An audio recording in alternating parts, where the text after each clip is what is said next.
Y hemos avanzado bastante, ya estamos como para el versículo 12, pero no hay que olvidarnos que siempre debemos establecer cuál es el propósito. Ya vimos que en este momento, cuando Jesús da esta parábola, está dando una respuesta a Pedro, ¿no? Que le había preguntado a nosotros, ¿qué recibiremos? Pues hemos dejado todo por ti, ¿no? Hemos dejado casa, familia, todo por ti. Jesús les habla de que van a recibir algo, pero inmediatamente les cita esta parábola para que ellos puedan comprender de qué se trata realmente, ¿no? Esto que ellos están pidiendo. Y vemos que su propósito es mostrar qué cosa, ¿qué vimos? Explicar a quiénes, explicar que a sus discípulos sobre qué.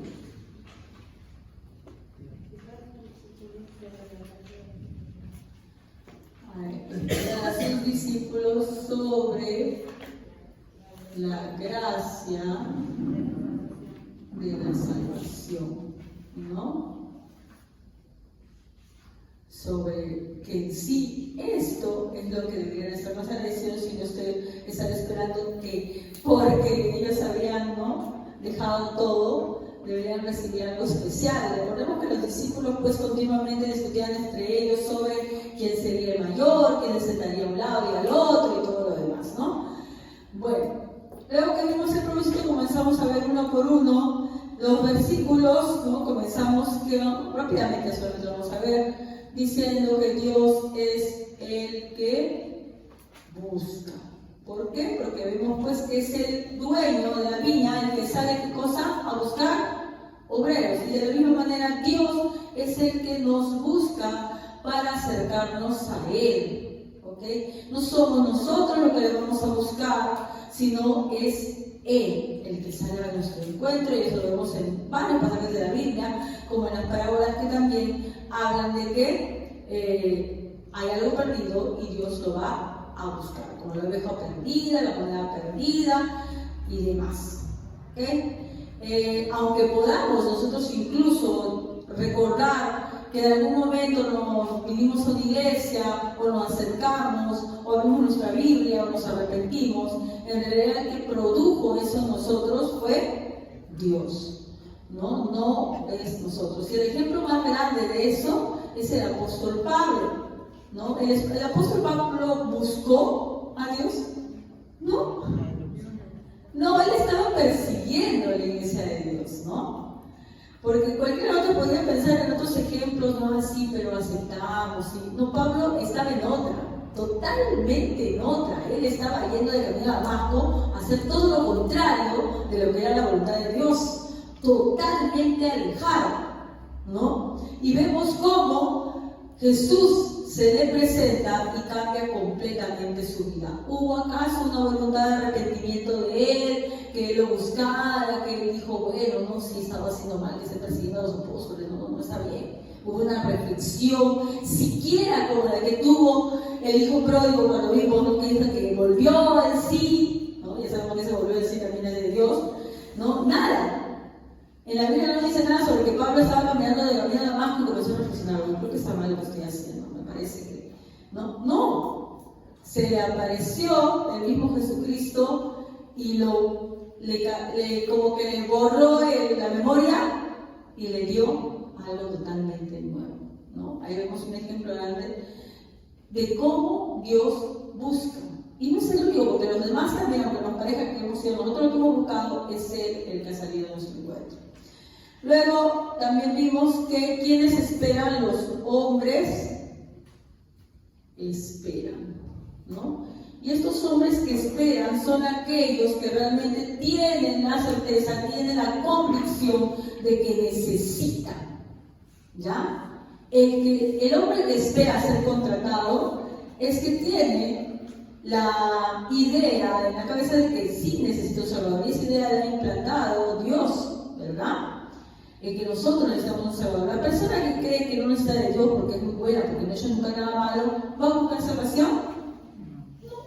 No lo hace. Dice, no, pero yo no hago nada malo, no le hago daño a nadie, ¿no? Esos son para los que cometen pecados grandes, ¿no? Pero yo no he hecho nada. Aquel que piensa que no ha hecho nada malo, o que sus obras pues no son tan vergonzosas, pues es aquel que dentro de sí piensa que no necesita un Salvador.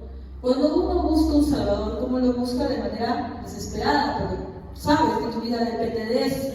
Entonces los hombres que esperan son aquellos que realmente han entendido que son pobres en espíritu, que necesitan sí o sí de un Salvador. Y ese cambio, esa regeneración solo lo produce el Espíritu Santo, ¿verdad? Luego pasamos a ver qué cosa es el salario. Convinieron pues un denario. El denario se lo dice a los primeros, pero a los demás que contrata ya no les dice, les voy a pagar lo que es justo, simplemente, ¿no? Y ellos no hacen preguntas, ellos van felices porque ya era bastante pasada la hora y era muy difícil que luego consiguieran trabajo a esa hora. ¿Quién les iba a contratar por media hora de trabajo? Nadie, ¿no? Así que cuando el señor de la viña va y dice, venga, cuando ya falta muy poco para que termine el día, ¿qué cosa pasó? Ellos van felices, pues. Como todas las personas cuando realmente tienen esa convicción firme que nunca deberíamos perder todos de que somos pecadores y que solo la misericordia de Dios nos ha salvado. No quiere decir que para eso los primeros no hubieran recibido la misericordia de Dios, sino que se olvidaron. Se olvidaron que ellos en la mañana habían salido tal vez de su casa preocupados, no qué va a pasar de mi vida si no encuentro trabajo, voy a morirme de hambre, ¿no? Pero se olvidaron de eso en el transcurso del día. Los últimos que son recogidos, ellos lo tienen fresco en la mente, saben su condición y por eso es que van alegres a trabajar. Luego vimos lo especial que fue qué cosa, el momento del pago, ¿no? Y en el momento del pago vimos que el dueño de la viña da una orden que al parecer, ¿no?, tiene una intención, el momento del pago. Él manda a su mayordomo que pague primero a los postreros y luego a los primeros. ¿Con qué objetivo? Para que los otros vean y los prueben. ¿Por qué? Porque Dios nos sabe lo que tenemos en nuestro corazón y quiere comprobar si somos realmente sinceros. No, porque Dios conoce todo. Es para que nosotros caigamos en la cuenta realmente qué pecadores somos. Para que nosotros caigamos en la cuenta de que a pesar de que hemos recibido esa gracia merecida de la salvación, todavía por estar en esta condición humana, tenemos ese pecado, ¿no? Y seamos humildes, ¿verdad? Y luego viene la reacción, y creo que ahí nos quedamos solos, ¿eh? Sí, en la reacción vimos dos cosas, ¿no? Que la reacción se podía deber, uno, a que ellos se quejan, no, pero nosotros hemos soportado el sol del día, ¿cómo van a hacernos igual a esto? ¿No? Primero nos muestra claramente que para ellos había sido un esfuerzo, un sobreesfuerzo, un cansancio, estar trabajando ahí, ¿verdad? Porque no se dieron cuenta en realidad que eso era un deleite. Y muchas veces, estoy en la iglesia muchos años, nos cansa, ¿no? Ay, tengo que venir, ay, estoy cansado, yo sé que mis hermanos van a su casa y yo sí tengo que ir a la iglesia, ¿no? ¿Por qué no puedo hacer tal o cual cosa? Demuestra pues que no hay agradecimiento por la salvación que nos han dado, ¿no? Y puede demostrar que en realidad no somos salvos. Luego está la segunda razón, que es la envidia, esa amargura, tristeza que se siente por ver que otro reciba más que lo que nosotros creemos, ¿no? Ni siquiera es malo, decirme lo mismo, simplemente que creen ellos que no se merecen, ¿no? Lo mismo que los otros. Y eso tiene que ver mucho con cómo está nuestro corazón, ¿no? Porque hemos visto que en 1 Juan nos habla mucho del amor, que aquel que ama a su hermano, aquel que no ama a su hermano no ha conocido a Dios, ¿no? Porque Dios es amor. Y vamos ahora al versículo 13 y 14. Por favor, ¿quién puede leer el versículo 13 y 14? Él le respondió a uno de ellos: Amigo, no he sido injusto. ¿Acaso tú no buscaste no acordaste conmigo que trabajarías todo el día por el salario acostumbrado. Toma tu dinero y vete. Quise pagarle a este último trabajador lo mismo que a ti. Gracias. Vimos un poquito también de que esto que le dice, ¿no? Aquí en el versículo 13 respondió, dijo uno de ellos, amigo, no te hago agravio. En la versión que nos ha leído la hermana Vania dice, no he sido, ¿qué cosa?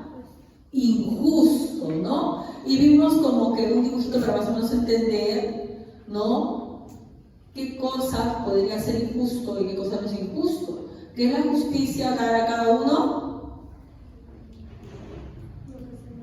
Lo que se merece. ¿Y qué merecemos nosotros? La muerte, porque estamos en delitos y pecados, ¿no? Si Dios sería justo con nosotros, estaríamos muertos, ¿ya? Pero entonces nos damos cuenta que Él no nos dio eso, nos dio gracia. E hicimos la pregunta, ¿es la gracia injusticia? No, la gracia no es injusticia, aunque no es justicia, no es injusticia. La gracia, obviamente, no es justicia. Porque si fuera justicia no fuera un regalo, ¿verdad? Si yo tuviera derecho a eso, no sería un regalo. Los regalos no son algo que uno se merece. Ya, porque algunas personas así, cuando tienen un cumpleaños, yo creo que te piden, pero no es así. ¿Ya? Entonces la gracia no es justicia, es un regalo, pero entonces, hermana, no es eso injusticia, no hay una gran diferencia. Porque en el caso de la gracia, eso que nos otorgaron sí tuvo un precio, que no lo pagaste tú, no lo pagué yo, lo pagó el que nos dio la gracia, ¿verdad? En este caso fue pagada como en la cruz, ¿no? Entonces lo que para nosotros fue un regalo, para Dios fue algo muy costoso porque sacrificó a su Hijo por nosotros. Entonces no hay injusticia, no es justicia, es gracia. Y mejor no pidamos mucha justicia a Dios porque puede ser que terminemos fulminados por pedir justicia. Dios mío, hazme justicia, y terminamos realmente justamente muertos porque si eso lo mereciéramos, ¿no? Entonces, vamos a ver.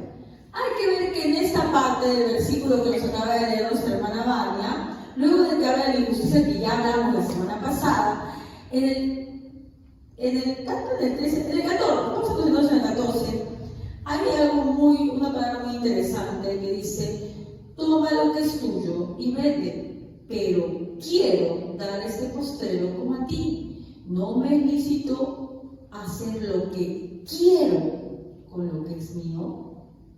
Dios puede hacer lo que quiere, sí, ¿no? Vamos a ver primero que Él nos dice, no puedo hacer lo que quiero con lo que es mío. Hay que entender que todo le pertenece ¿a quién? A Dios. Vamos a buscar Primera de Corintios 8:6. Primera de Corintios 8:6. A ver, alguien por favor que lea Primera de Corintios 8:6. ¿Qué nos dice Primera de Corintios 8:6? Para nosotros, sin embargo, solo hay un Dios, el Padre, del cual proceden todas las cosas y nosotros somos para Él. Y un Señor Jesucristo, por medio del cual son todas las cosas y nosotros por medio de Él. Es interesante cómo este versículo nos aterriza en la condición que tenemos, ¿no? Comienza diciendo, ¿no? Para nosotros hay un solo Dios, del cual proceden todas las cosas. ¿Ya? Entonces, cuando hablamos cosas, a veces solo pensamos en material, ¿no? Cosas materiales, ¿no? Físicas. Pero habla de todo. De Dios procede absolutamente todo, ¿no? Y nosotros vivimos para Él. ¿Por qué vivimos para Él? Porque somos de Él. Si dice que procede todo de Él, es porque somos de Él, ¿verdad?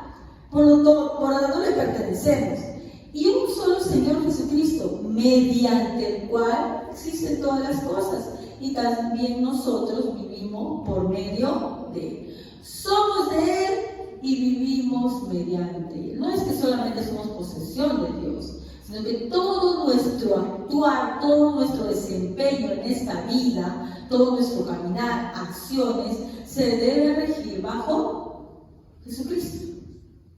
¿Ya? Entonces, Él nos dice que somos de Él, ¿verdad? Sabemos que le pertenecemos y nos da también el medio por el cual podemos vivir de acuerdo a lo que Él ha diseñado por nosotros. Y el único medio es Jesucristo.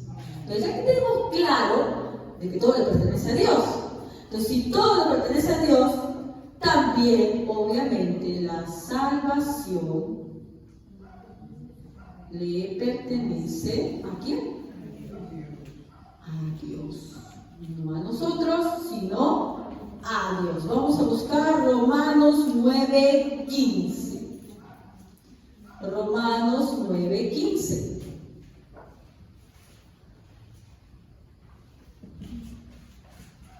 ¿Qué nos dice Romanos 9:15? Pues a Moisés dice: tendré misericordia del que yo tenga misericordia, y me compadeceré del que yo me compadezca. 6 también, por favor. Así que no depende del que quiere ni del que corre, sino de Dios que tiene misericordia. Gracias. Este versículo, bueno, ya, no tiene lugar a dudas. Es imposible, bueno, para algunos es imposible, pero que no nos podamos contradecir lo que dice acá de manera tan clara, ¿no? ¿Qué dice? Tendré misericordia del que yo tenga misericordia. ¿Qué quiere decir eso? De lo que Él quiere, no de lo que tú quieres, no de lo que a ti te parece, no que ese tipo te parece injusto y no me parece, ¿no? Porque bueno, no, porque si Dios fuera así no sería bueno, ¿no? Él tiene que darle la salvación a todo el mundo. ¿Dios tiene que darle la salvación a todo el mundo? Pregunta, ¿Dios le da la salvación a todo el mundo? No. ¿Cómo sabemos eso? ¿Se lo estoy inventando la hermana Evelyn porque es muy honesta? La Biblia lo dice, porque si no, ¿por qué existe un infierno? Porque Él dice que muchos son los llamados y pocos los escogidos. ¿Qué pasa con nosotros entonces? ¿Qué pasa con los demás que fueron llamados y no fueron escogidos? ¿Qué hacen? La Biblia, aunque pretendemos, nos muestra claramente que hay gente elegida y gente que no. Lo cual, aunque nos suene fuerte, nos quiere decir que Él elige a unos y a otros no. ¿Verdad? Porque si no tuviera infierno, solamente Dios hubiera creado ¿qué cosa? Un cielo. ¿Por qué Él crea un infierno? Porque se dice claramente en todas las pasajes de la Biblia que muchos son elegidos, pero muchos son llamados, pocos los escogidos. Y también dice que es difícil de salvarse, ¿no? ¿Qué está hablando? De que hay gente que no lo va a hacer. Por lo tanto, Dios, porque quiere, elige a unos y a otros no. Y nadie le puede decir a Él por qué hace esto, ¿no? Ni nadie puede decir, yo quiero. Pero hermana, la Biblia nos dice continuamente que dice que hay que creer. Y la Biblia nos manda y nos dice, cree y serás salvo, ¿verdad? Pero sabemos que hacer también procede de Dios. Si yo creo que Dios es soberano, ¿usted cree que Dios, por ejemplo, hace posible que suceda un terremoto? Sí, ¿verdad? La gente muere en los terremotos. ¿Dios los hace? Sí. Sí los hace. Él los hace. A veces cuando la gente pregunta, ¿pero por qué sucedió esta desgracia, esta tragedia? Se cayó el avión y murieron no sé qué, 60 personas. Y uno quiere ser abogado de Dios y defenderlo y decir, no, pero es que hay cosas, ¿no? Que Dios deja que pasen, simplemente, pero Él no las dirige. Dios hace lo que Él quiere. Pero entonces, ¿por qué hay gente buena que se enferma? ¿Por qué hay gente buena que se enferma? Entonces Dios no es bueno. ¿Por qué entonces el apóstol dice, gozaos en aflicción? ¿Por qué dice eso? Porque todo lo que nos pasa en nuestra vida, todo lo que a nosotros nos puede parecer un acontecimiento triste, ¿no? Todo sirve para los propósitos de Dios. Todo sirve para los propósitos de Dios y todo sirve a los propósitos de Dios. Todos.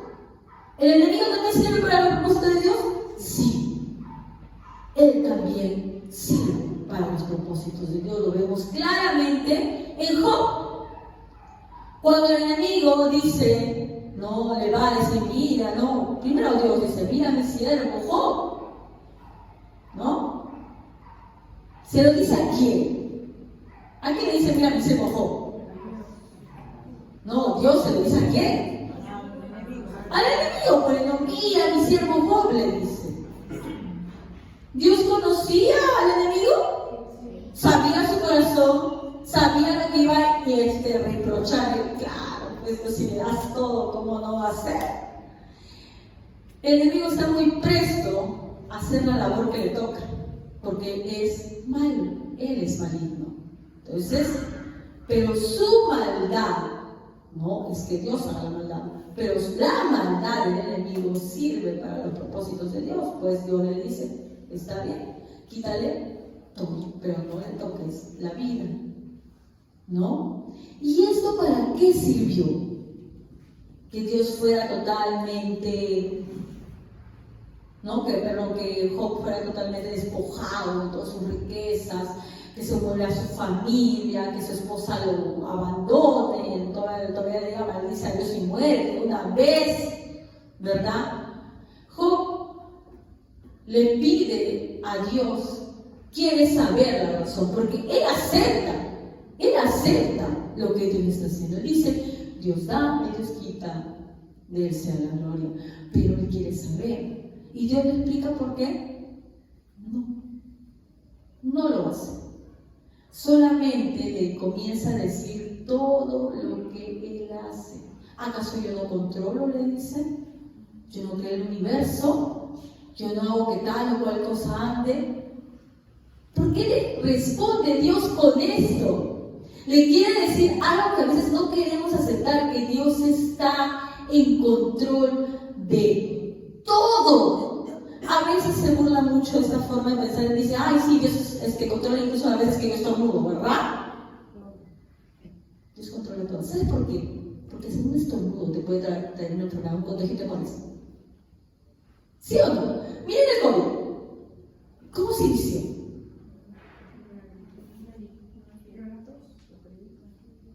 Bueno, la teoría más difundida, no sé si es verdad o mentira, que alguien se fue un murciélago, ¿verdad? Decían eso. ¿Tú crees que Dios está en control incluso de los virus, de los organismos pequeñitos? ¡Claro que sí! Porque todo sirve para sus propósitos. Todo sirve para sus propósitos. Tú sabes lo que un pequeño microbio puede hacer.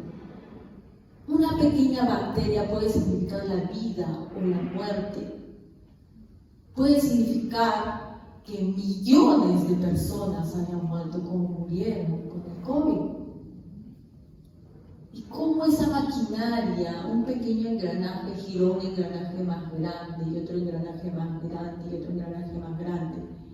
Y tuvimos millones de personas muertas. Pero también, eso que tú ves como, eso fue terrible, también sirvió para que muchas personas se acercaran a Dios. Entonces Dios es autor de todo eso, todo sigue sus propósitos. ¿Con qué fin? Con el fin de que sus elegidos sean salvos. ¿Para qué? Para la gloria de Él. Entonces lo que te pase en tu vida no debe ser motivo de molestia que Dios esté en control de todo, sino tiene que ser motivo de plena confianza y alegría, porque si Dios está con nosotros y Él es el que tiene el control de todo, así tú pases un momento terrible y triste, tú sabes que lo que te haya pasado, por más que sea terrible y triste, es para bien. Es para bien porque Él te ama y tiene un propósito contigo. Pero si tú piensas que todo lo lleva el azar, suerte tus propias decisiones, pues piensas, ¿qué cosa? No tienes confianza plena, porque confiar en uno mismo puede pasar cualquier cosa, ¿verdad? Gracias a Dios, la salvación es de Dios. Por lo tanto, hay seguridad de salvación, porque no por nosotros, que nosotros, nos podamos muy bien, porque estamos seguros de la salvación, no, sino porque es fiel el que prometió, por eso, ¿verdad? Entonces, eso es un motivo de alegría. Y volviendo a Romanos 9:15, lo que estábamos leyendo, ¿no? El versículo 16, lo cierra totalmente y dice: así que no depende del que quiere ni del que corre, sino de Dios, que tiene misericordia.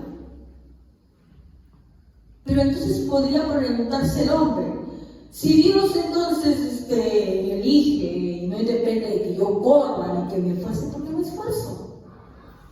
Digo, no, al final depende de Él. Si todo depende de Dios, ¿por qué me esfuerzo? ¿Cuál es la respuesta? ¿Te esfuerzas por qué?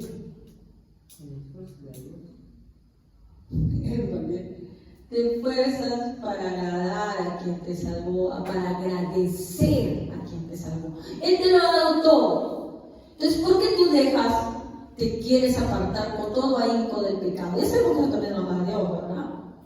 ¿Por qué tú quieres conocer más de Dios? Si al final todo proviene de su soberana voluntad. ¿Por qué? Agradecimiento. Agradecimiento porque no nos merecíamos eso, por haberse fijado en una minúscula partícula de polvo que somos nosotros.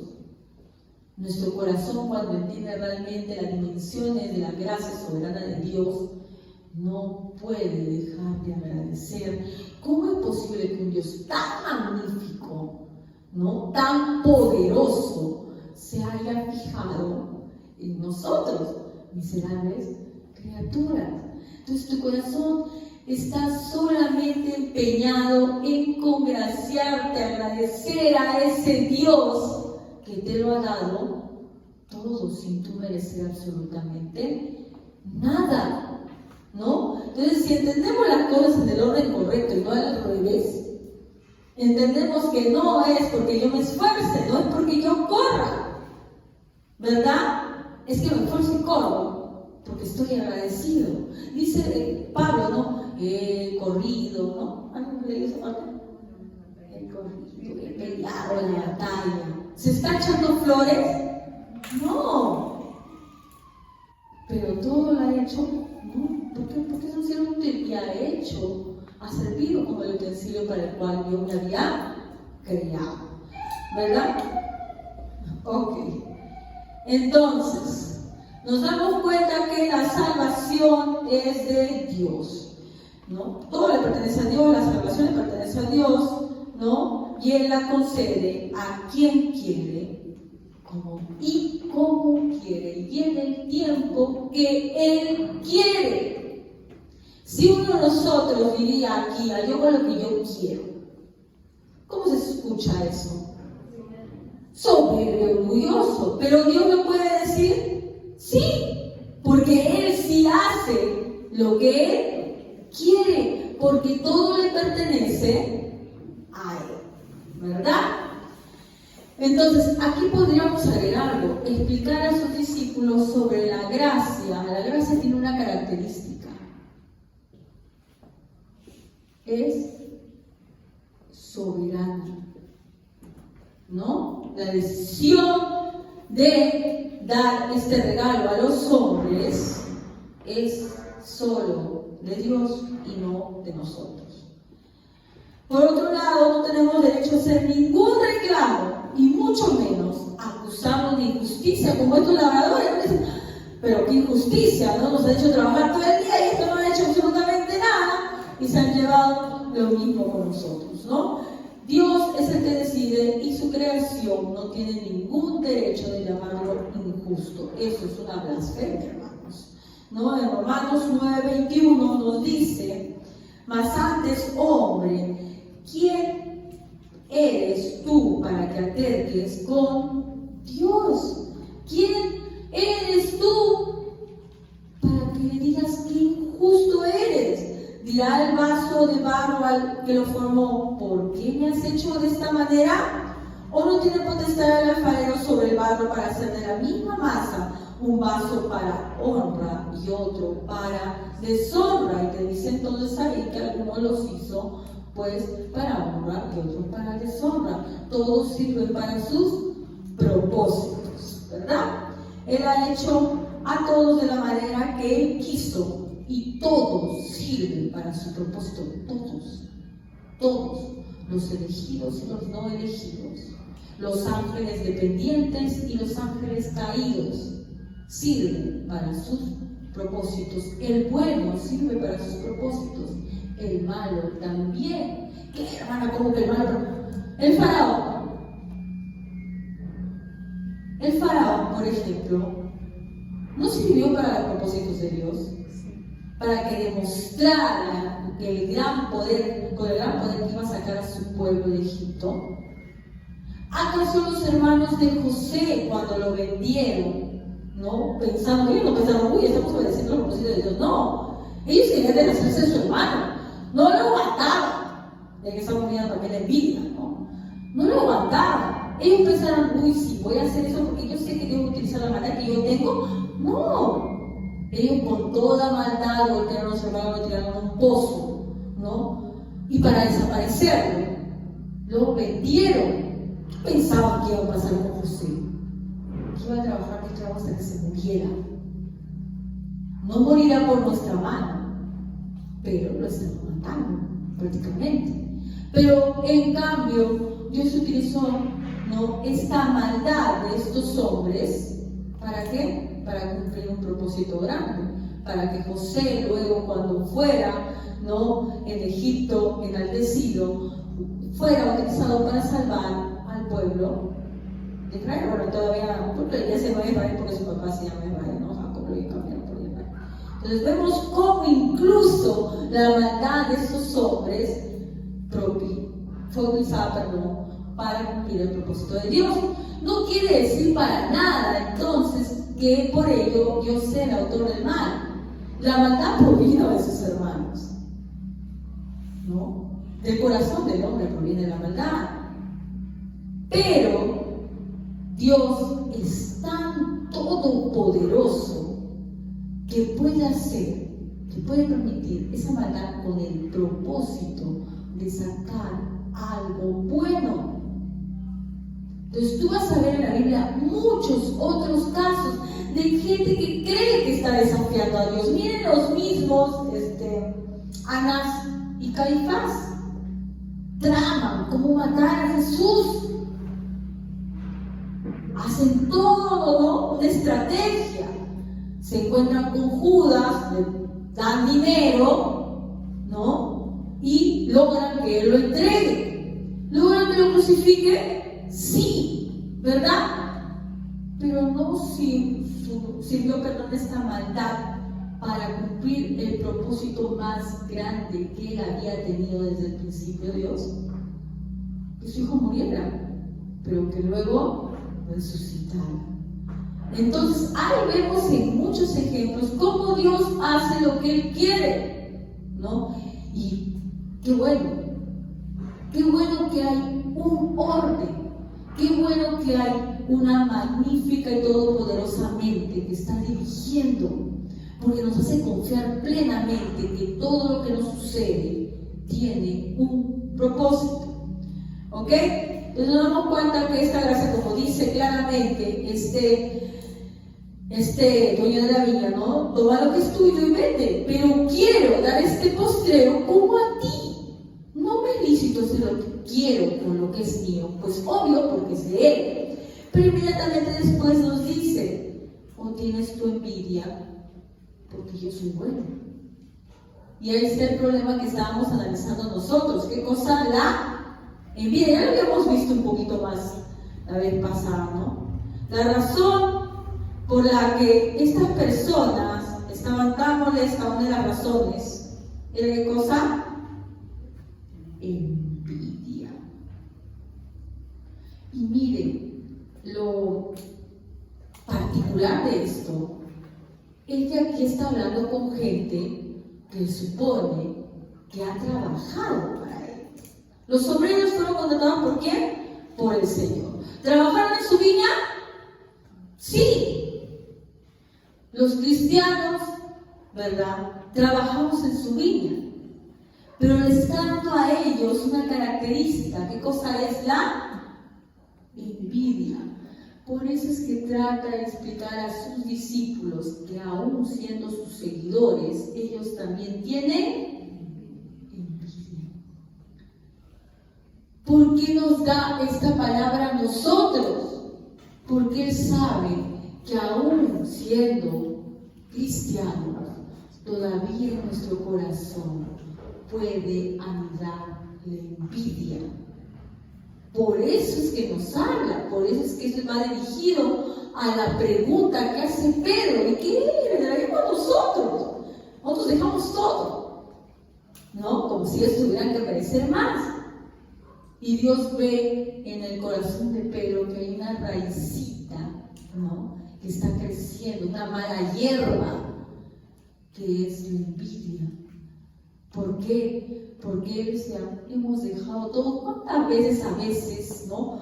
Pensamos que porque hemos hecho algún sacrificio humano, ¿no? De, yo vengo a la iglesia, yo me guardo de las cosas del mundo, yo oro, en nuestro corazón puede crecer una raicita. Y dice, bueno, entonces yo merezco algo.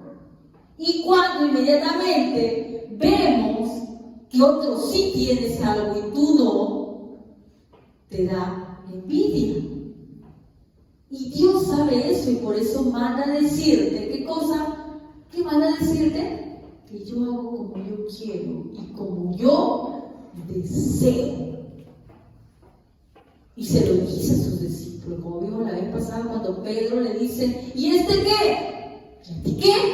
Le dice Jesús, si yo quiero que Él siga hasta que yo vuelva, ¿qué contigo? ¿En qué te afecta?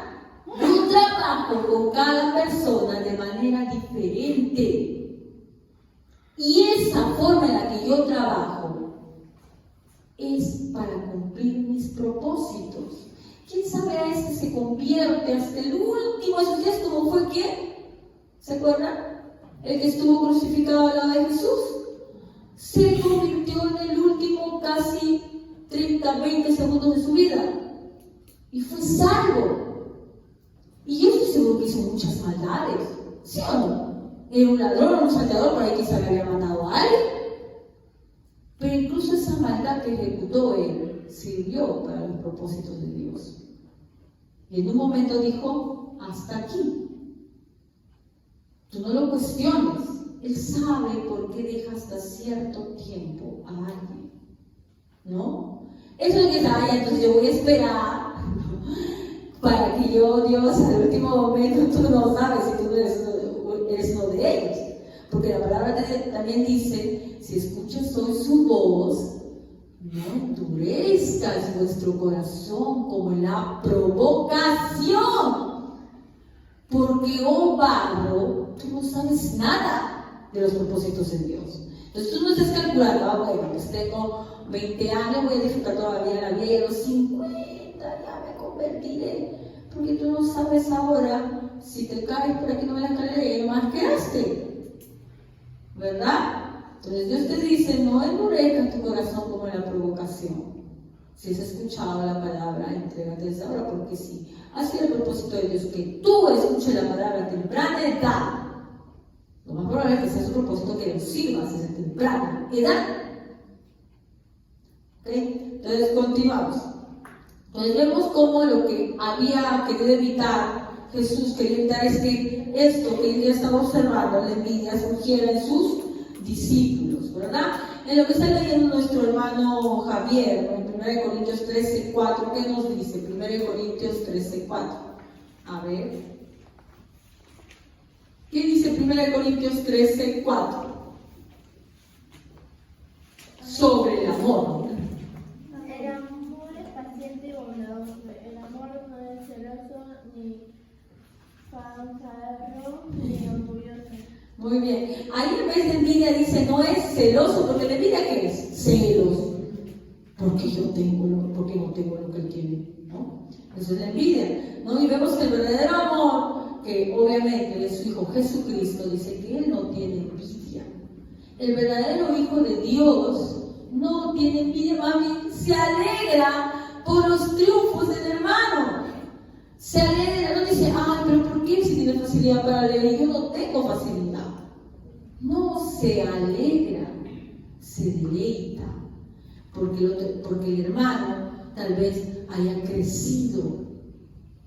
No puedo decir, pero es así, es así, no. Se alegra, ¿verdad? El amor no se pone celoso por el progreso del otro, ese amor se goza en que los demás lleguen a tener una mejor posición que la suya. Pero Dios muestra en ese pasaje que aún los salvos, por su condición de humano caída, sienten esta emoción destructiva, la envidia. Dios no está hablando con inconversos, está hablando a su iglesia.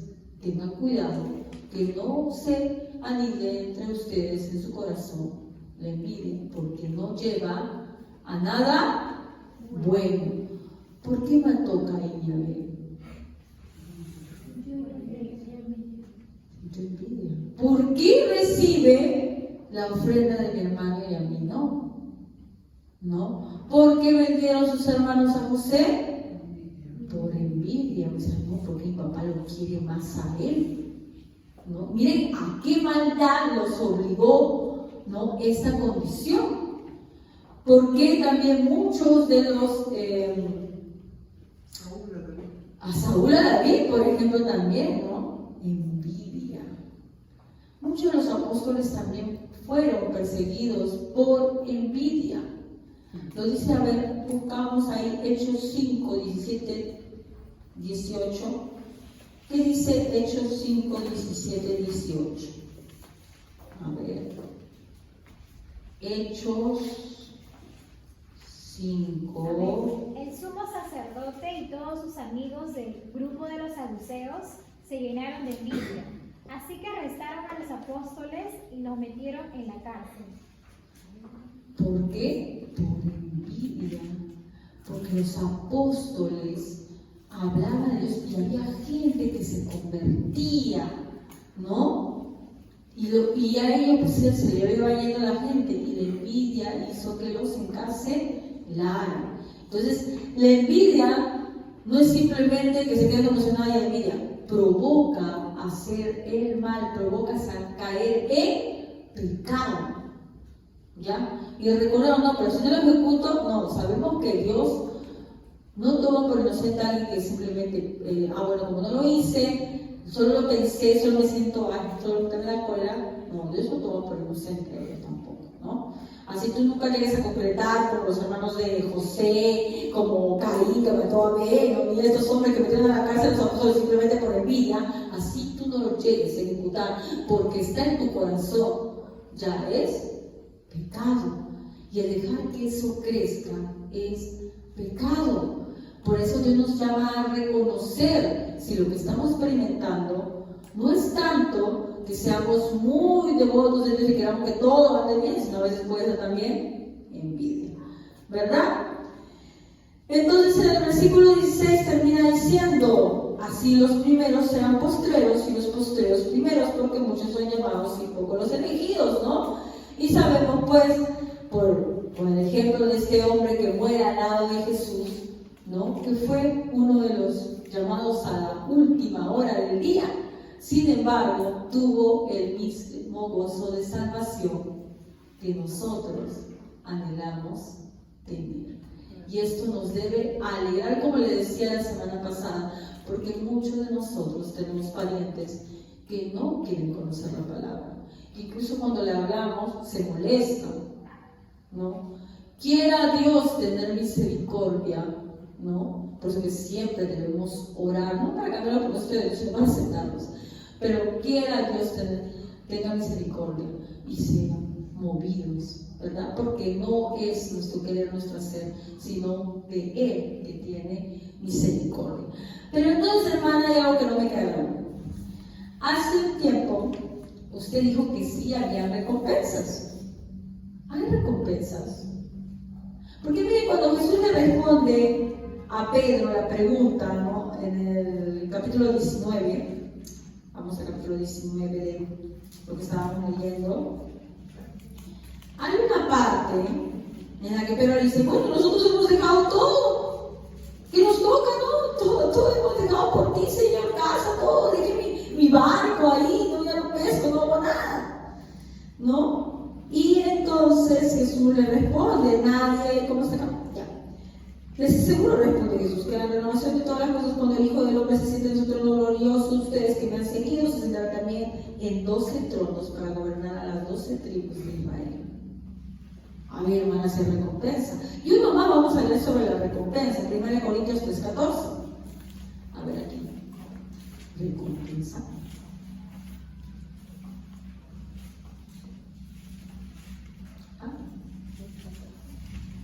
Sí. 1 Corintios 3:14, ahorita acabamos de leer. Permaneciere la obra de alguno que sobreedifica, recibirá recompensa. ¿Eso dice? ¿Sí? Sí. Claro, recibirá recompensa. Y el 15 también, por favor.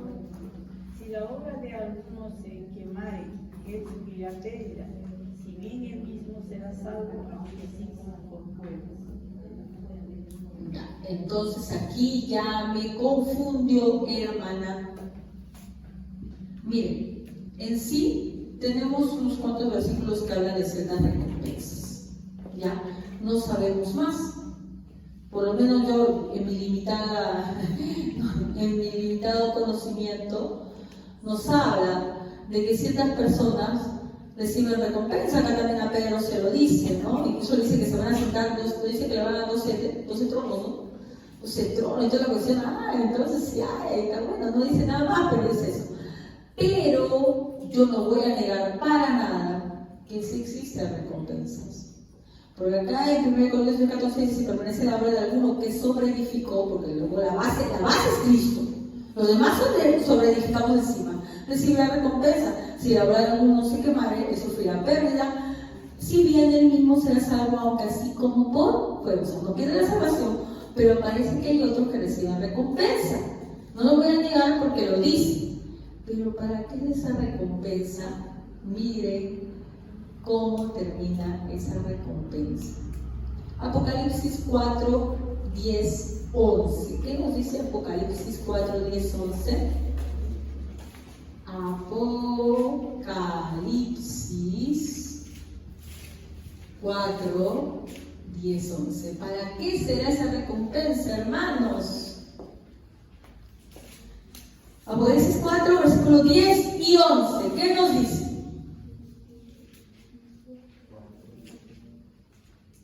Leemos. Los 24 ancianos se postran delante de aquel que está sentado en el trono y adoran a aquel que vive por los siglos de los siglos, y le echan sus coronas delante del trono diciendo: Gracias. Continúe. Digno eres, Señor y Dios nuestro, de recibir la gloria y el honor y el poder, porque tú creaste todas las cosas y por tu voluntad existen y fueron creadas. Dicen que esos ancianos les dieron ¿qué cosa? Coronas. ¿Y qué hacen ellos con la corona? Le echan delante de él. Si tú vas a recibir algún tipo de recompensa, será para dársela a quien se merece todo el honor y la gloria. Entonces yo no te estoy negando que las personas que han servido su vida a Dios Pero mira, nosotros no nos podemos ni comparar pues, con un Pedro, con un Pablo, que dejaron casa, que dejaron todo, que murieron, ¿verdad? Mártires de la fe, quemados. Todos los apóstoles murieron terriblemente, despellejados, uno de ellos. Si no me equivoco, Mateo, que muere despellejado, envenenados, crucificados al revés. Obvio que ellos van a recibir una recompensa, pero nos dice inmediatamente que ellos, esa corona que reciben, cuando ven al dueño de todo, agarran la corona recibida y la arrojan delante de él, porque él es el único digno de ser adorado y recompensado. Para eso es la recompensa. Es como cuando, siempre les pongo este ejemplo, ¿no? Tú eres pequeñito y le pides a tu mamá que te dé dinero para el Día de la Madre, ¿verdad? Por favor, mami, cómprame tal cosa porque voy a elaborarte una manualidad para el Día de la Madre.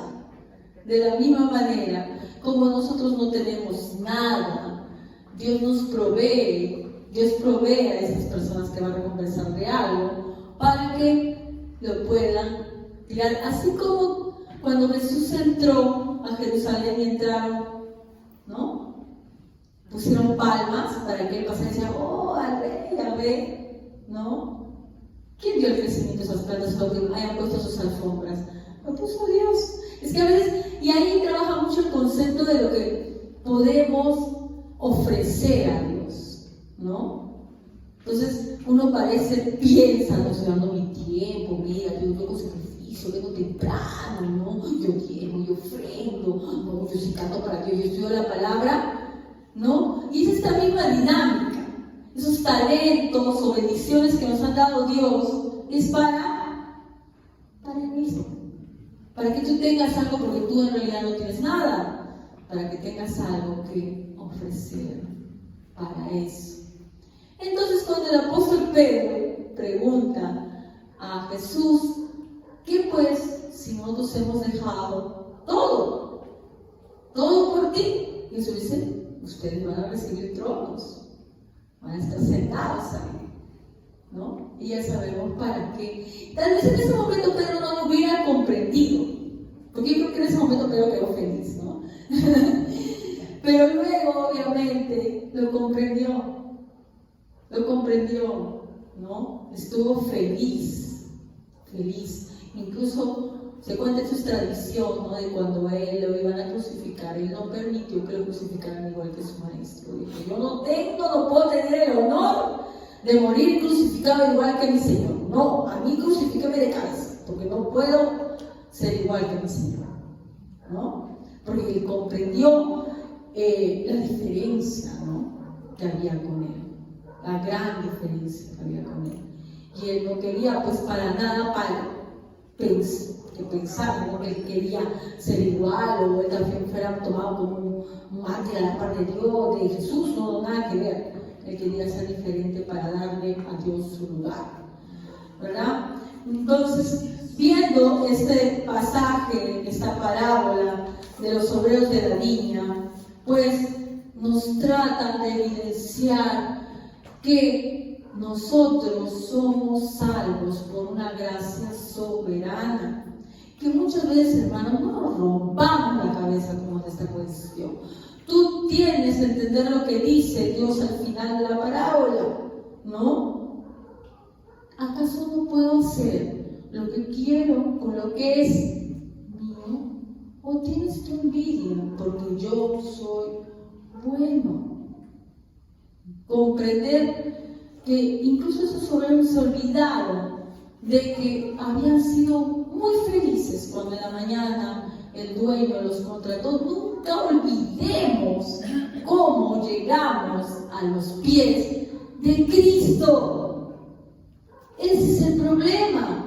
A veces nos olvidamos de cómo llegamos, cómo Él nos recogió, cómo estábamos agradecidos.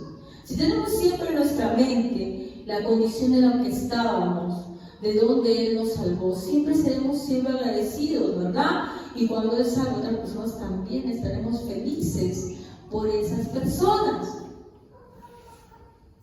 ¿Por qué? Porque obviamente no nos queda más que agradecer algo que no merecíamos. ¿Por qué nuestra hermana tanto se preocupa para que nunca se nos olvide? ¿No? Las prédicas son para que tu corazón, nuestro corazón humano que continuamente tiende a enaltecerse, pueda doblegarse.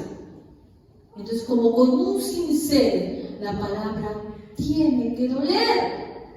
Si no duele, no está haciendo su trabajo. Quieres doblegar nuestro orgullo que continuamente quiere hincharse, que continuamente por cualquier cosita ya estamos, ¿no?, queriendo agradecernos.